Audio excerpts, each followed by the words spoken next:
It's Novak Djokovic and Rafael Nadal. Good evening, everybody, and welcome to the Men's Australian Open Final 2019 on Nine's Wide World of Sports. Well, tonight we will see two of the greatest warriors to ever play this game go head-to-head.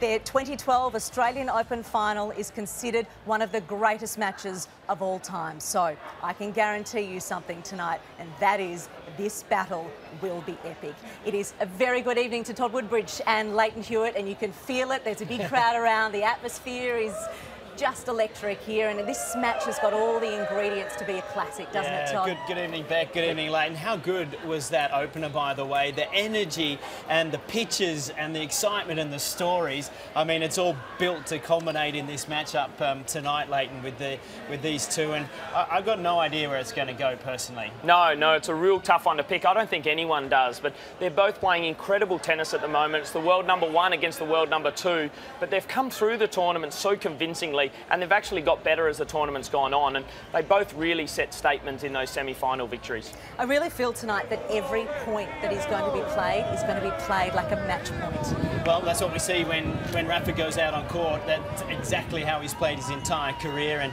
Novak has had to learn to be able to play that way too, and that's the thing that probably stands out in this match, is that those two players are going to be playing with the intensity that no one else has been able to match each other throughout the tournament. Their opponents just weren't able to hold on to that for long enough. No, and Rafa's been doing it for so many years, but that was the big thing, that really the turning point in Novak's career. He was able to raise his intensity and be able to do it for 4 or 5 hours consistently and be able to match Rafa, and that's where he was able to turn the tables. Yeah. Well, they've both been here at Melbourne Park today, warming up their last practice session. Both were absolutely brutal in their semi-final. They both look 100% fit going into this final tonight. Well, for Rafa, that's big, isn't it? Because he's had some issues in the past as he's got deep in this tournament with the body. And look, I think both of them would be feeling as perfect as they possibly could. Rafa, when he's out there practicing, we talk about intensity. Boy, does he go hard at it. He practices hitting the ball harder than he would in a match, and it's always been his way, so that when he goes onto the court, he pulls back a little bit, but it's still got the intensity that we've spoken about. Yeah, he always knows that it's there if he needs to go to it in a match, and that's something he's always done in practice, even when he was very young and first came on the tour.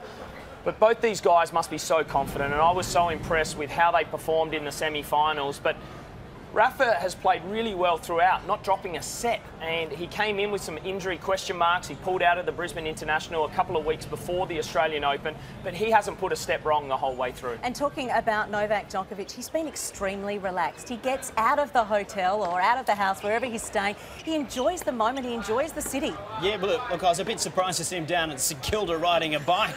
I'm thinking, oh no, don't hurt yourself. Very dangerous. But look, he had a little wobble against Shapovalov, which was my only concern with his mental game, Leighton, coming into this weekend.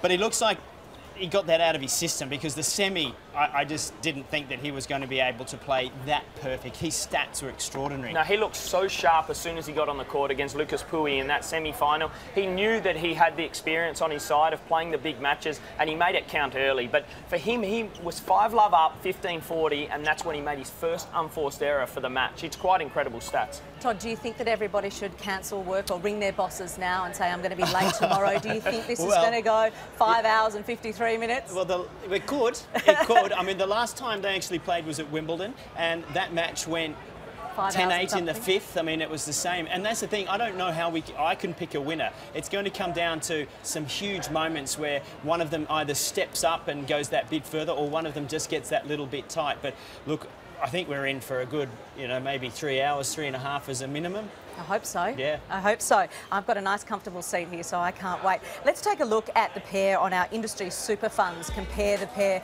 I mean, they've won so many Grand Slams. It's hard to pick out a winner here, isn't it? Well, 17 for Rafa and 14 for Novak. And I guess what stands out to me is when you look at the Australian Open, you think about the surface.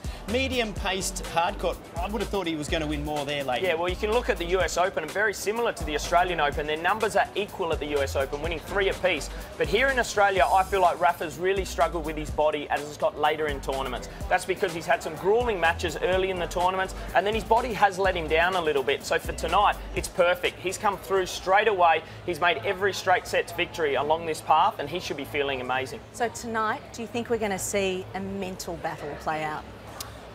Yeah, I do. I think that in some ways, previous history of head-to-head makes a difference. And I think that last match at Wimbledon, the mental side of that may go to Novak in his favour, because in the big moments in that match, he was the one that was able to pull through. Rafa threw everything at him, and I think, Leighton, you and I were talking about whether Rafa just comes off his forehand a little bit, because that's been the weapon, that's been the one that has stood out, and it's whether he can still use that shot, and it's as effective against Novak. Yeah, absolutely. He's been going for his forehand so much, and especially the forehand down the line. But Novak's movement at the back of the court is second to none. He's able to get out there and turn defence into offence straight away with one slide to the forehand side.